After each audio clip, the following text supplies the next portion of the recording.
दोस्तों जैसे जैसे सीमा हैदर केस एंड की तरफ आ रहा है, लोगों की चुलबुलाहट है, पागलपन, मानसिक स्थिति और ज्यादा दिन पर दिन खराब होती जा रही है। और अब लोग उन लोगों के पीछे पड़ चुके हैं जो सीमा हैदर का विरोध करते हैं। जैसे कि मैं खुलकर विरोध करती, भैया नहीं डरती किसी से, क्योंकि मेरे देश में अवैध रूप से घुसकर आई है और हम अधिकार रखते हैं हमारी भारत की धरती से इसे लात मार के फेंकने का। हम अपनी सरकार को अगर वोट डालने का अधिकार रख सकते हैं तो अपनी सरकार से रिक्वेस्ट भी करते हैं कि इसको हम बर्दाश्त नहीं कर पा रहे हैं। हम एक स्वतंत्र भारत के नागरिक हैं, हमारी सामाजिक छवि को ये औरत खराब कर रही है, हमारे देश में गलत मैसेज दे रही है, हमारे आने वाली पीढ़ियों को गलत रास्ता दिख रहा है, हमारी भारत की सभ्यता संस्कृति को ये तार तार कर चुकी है। हम इस औरत को अपनी भारत की धरती पर नहीं देखना चाहते। तो हमें यकीन भी है कि हमारी भारतीय संविधान, हमारा गवर्नमेंट, हमारा कानून हमारी बात को सुनेगा, क्योंकि हम उनको चुनते हैं, हम उनकी जिम्मेदारी है। हम भारत, आज़ाद भारत में रहते हैं, हम अधिकार रखते हैं अपनी बात को अपनी सरकार तक पहुंचाने का। तो दोस्तों आज मैं ये बात इसलिए कह रही हूँ क्योंकि अब तक जो लोग सोशल मीडिया पे गाली गलौज तमाम चीज़ें करते थे, अब वो मोबाइल तक, फ़ोन तक, मतलब मैसेज तक आ गए कि भैया एक महिला हो, महिला को क्यों परेशान करो। एक मैडम है, समाज सेविका है, वो भी है या नहीं, मैं किसी को देखो कोई मुझे कमेंट करता है, मैसेज करता है, कुछ भी करता है, फ़ोन करता है, तो मैं उसका बैकग्राउंड नहीं खगालती है। जहाँ मुझे लगता है कि ये सही है, मैं एक साइकोलॉजी की टीचर रही हूँ, मैं उसके आत्म भाव को पढ़ सकती हूँ, उसके दिमाग को पढ़ सकती हूँ, उसके दिल को पढ़ सकती हूँ, उसकी सोच कहाँ तक जा सकती है, इस चीज़ का अंदाज़ा लगा लेती हूँ। अगर मुझे लगता है कि यह बंदी कभी गलत नहीं करेगी तो मैं उससे हमेशा का रिश्ता निभाती हूँ। अगर मुझे लगता है कि इस बंदे की जो लैंग्वेज है, इसका जो सोच है, वहाँ पे घुसने से मुझे अगर नुकसान हो रहा तो मैं वहाँ बिल्कुल मुड़कर नहीं देखती। इसलिए जिन लोगों के भी मुझे मैसेजेस आ रहे हैं, कॉल आ रहे हैं, तो मैं उन लोगों को दोबारा नहीं देखती, क्योंकि एक मोहतरमा है, उनका केवल मैसेज आया व्हाट्सएप। मेरा नंबर तो आपको पता है, सोशल मीडिया में लगभग सभी के पास है, मेरे चैनल के डिस्क्रिप्शन में है, तो सभी के पास है। तो उन लोगों से हाथ जोड़ के रिक्वेस्ट भी करती हूँ, प्लीज़ फ़ोन ना करें, मैं रिसीव नहीं कर पाती हूँ। मैंने बोला भी है कि आप कॉल ना करें, उसमें व्हाट्सएप पे मैसेज कर दें। तो व्हाट्सएप पे मैसेज आता है कि भाई आप एक औरत हो, औरत को सपोर्ट नहीं कर रहे हो, सीमा हैदर 4 बच्चों को लेके आई है, सताई है, परेशान है, पाकिस्तान में उसे दुखी किया जाता था, उसे परेशान किया जाता था, और उसके सारे वीडियोज़ हैं, क्योंकि गुलाम हैदर उसे मारता था, पीटता था, उसके साथ दिक्कतें थी। अब वो यहाँ पे भारत में आ गई तो आप क्यों पीछे पड़ी हो?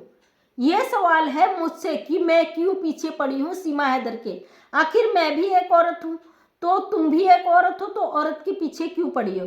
तो उन मैडम जी का कहना है, मैडम जी है, सर है, पता नहीं, आईडी से तो मैडम ही लगती है, कि उनका कहना है कि भाई मैं एक औरत हूँ, मैं कभी किसी औरत पर अत्याचार होते हुए नहीं देख सकती हूँ, क्योंकि मैं एक संस्था चलाती हूँ, मैं उस संस्था के थ्रू औरतों के लिए लड़ाई लड़ती हूँ, औरतों के इंसाफ के लिए लड़ती हूँ।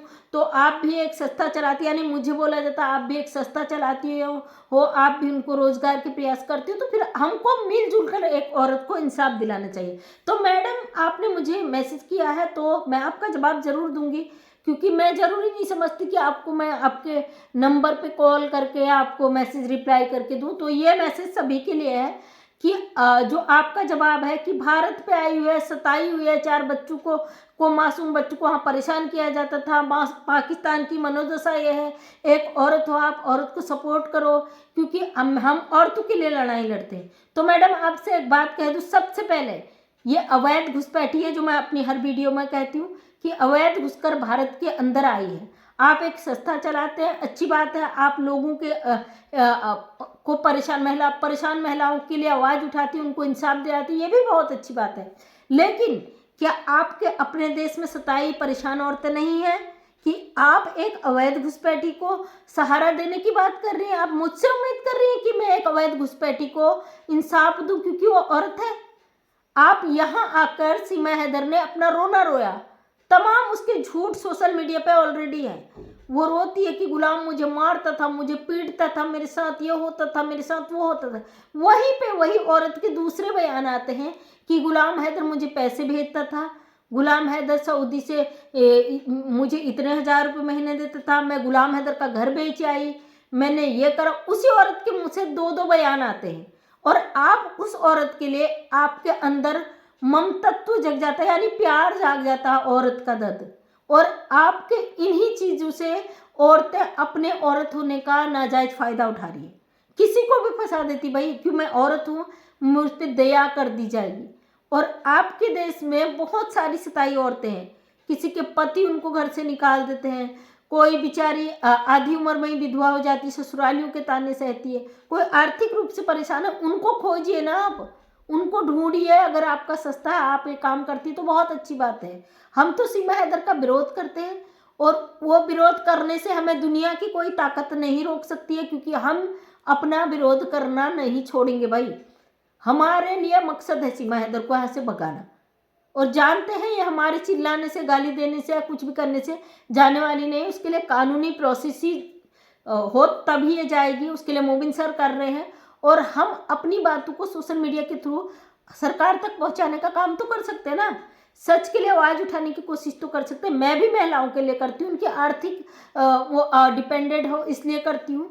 इसका मतलब ये नहीं है पाकिस्तानी हमारे देश में अवैध घुसकर आ जाए, मेरे लिए वो बिचारी हो जाए, बिल्कुल भी नहीं भैया। वो 4 मासूम बच्चे हैं, वो उनको कभी नागरिकता नहीं मिल सकती है, और उनका जीवन यहाँ अंधकार में है, और हम किसी भी के बच्चे के साथ खिलवाड़ नहीं कर सकते। मासूम हैं बच्चे, उनका फ्यूचर यहाँ पे बिल्कुल अंधकार में है, और उनका मुल्क पाकिस्तान है। अगर आपको महिलाओं को अधिकार दिलाना है तो दुनिया में बहुत सारी औरतें हैं, मैं आपको लिस्ट बना के दे दूंगी, आप उनको इंसाफ दिलाते रहिए, अपने भारत की महिलाओं को दिलाइए। पाकिस्तान से हमारा कोई लेना देना नहीं, सीमा हैदर पाकिस्तानी है, वहाँ के हिंदू के साथ क्या होता मुझे उससे कोई लेना देना नहीं, वहाँ के मुस्लिमों के साथ क्या होता मुझसे उससे कोई लेना देना नहीं। मैं बात अपने भारत की करती हूँ, और मुझे भरोसा है अपने भारत सरकार पर कि वो बहुत अच्छा डिसीजन लेगी। सीमा हैदर एक न एक दिन यहाँ से जाएगी भाई, ये निश्चित है। आप एनजीओ चलाती हो तो आप बहुत सारे लीगल एडवाइज़र उनके टच में भी रही होगी, क्योंकि हम भी एनजीओ चलाते हैं, हमारे भी बहुत सारे ऐसे काम होते हैं जो कोर्ट से होते हैं, जो थाने से होते हैं, और अन्य डिपार्टमेंट से होते हैं, जहाँ पे हमको लीगल नॉलेज हो जाती है थोड़ी बहुत। तो आपको इतना नॉलेज होना चाहिए कि आप एक सोशल वर्कर हैं, आप जब ऐसे मुद्दों की लड़ाई लड़ते हो तो आप इंडिया अपने देश की लड़ोगे ना। हमारा एक एरिया होता है, मेरा जो एरिया ओनली उत्तराखंड है, तो मैं अपने उत्तराखंड के लिए करती हूँ जो भी मेरे पास आते हैं। ऐसा नहीं मैं ज़बरदस्ती किसी की मैटर में घुस जाऊँ कि भैया ये है, मैं आप औरत हो आपको इंसाफ दिलाऊं, बिल्कुल भी नहीं। जो गलत है गलत है, जो सही है वो सही है। सीमा हैदर हमारे लिए पाकिस्तानी है, अवैध घुसकर हमारे देश की सुरक्षा व्यवस्थाओं को चकमा देकर, भारत की सरकार को धोखा देकर देश के अंदर अवैध घुसी है, और 50 दिनों से यहाँ पर छुप कर रही है, वो भी 4 मासूम बच्चों के साथ। सोचिए ना, आज आपको तरह सारा की सीमा हैदर सताई हुई है, गुलाम हैदर परेशान करता था, भारत के अंदर है, उसको शरण दी जानी चाहिए। अगर वही बच्चे बॉर्डर पर पकड़े जाते हैं, आर्मी ने कुछ कर दिया होता उन बच्चों के साथ, तो तब क्या तब आपकी इंसानियत या औरत होने का दर्द आपको महसूस होता? नहीं होता ना। ये वो औरत है जो अपने बच्चों को अपनी ढाल बना के ले आई, तो ये किसी को क्या बख्शेगी? इतना समझ जाइए, इससे ज़्यादा आपको समझने की ज़रूरत नहीं है। अगर आप रियल में सोशल वर्कर हैं, आप समाज के लिए काम करती हैं, तो पहले अपने आप को इतना ज़्यादा सक्षम बना लीजिए कि आप सोचने समझने लायक हो। आपका ये सवाल ही मुझे अजीब सा लगा, क्योंकि जो कानून की चीज़ों को जानता है और वो कभी भी ऐसी बातें, ऐसी अटपटांग बातें नहीं करता है कि भैया एक औरत है, 4 बच्चे हैं, कानून कानून काम करता है। उन बच्चों का बाप भी है ना, औरत है। हम ये थोड़ी ना कह रहे कि औरत नहीं है, वो औरत है, उसका पति है वहाँ, अपने पति के साथ जाए बच्चों को लेके। और यहाँ पे जिस रिश्ते में रह रही है वो इनलीगल है। सबसे पहले तो इसका देश में ही आना इनलीगल है। दूसरी बात, जिस रिश्ते में रह रही है वो रिश्ता ही इनलीगल है। तीसरी बात, जिस परिवार को अपना परिवार कह रही है वो खुद फ्रॉड है, नशेड़ी है, गंजेड़ी है, तमाम नशे वहाँ पे होते हैं जहाँ पे वो 4 बच्चे सेफ नहीं है। इस चीज़ को अगर आप समझ जाओ ना, तो आपकी समाज सेवा फिर धन्य है भाई।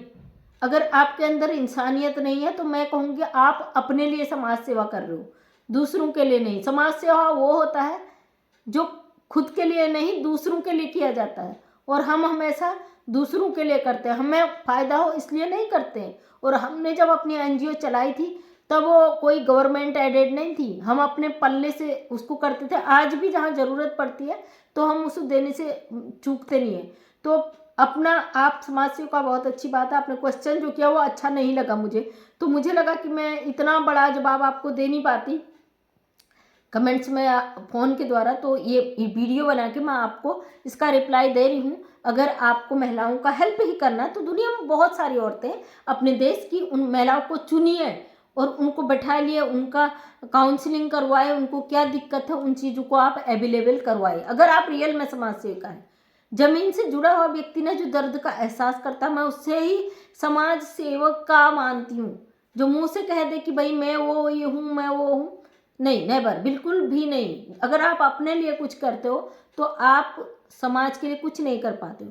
तो थैंक यू सो मच दोस्तों। मैं मंजू विश्वकर्मा हल्द्वानी उत्तराखंड से एक समाज सेविका हूँ। अपने वीडियो के माध्यम से हमेशा सच को सामने रखने की कोशिश करती हूँ। उम्मीद करती हूँ वीडियो पसंद आया होगा। अगर पसंद आए तो लाइक शेयर कमेंट करें। नेक्स्ट टाइम मेरा वीडियो देखना चाहते हैं तो चैनल को सब्सक्राइब करें। थैंक यू सो मच सभी का तहे दिल से धन्यवाद।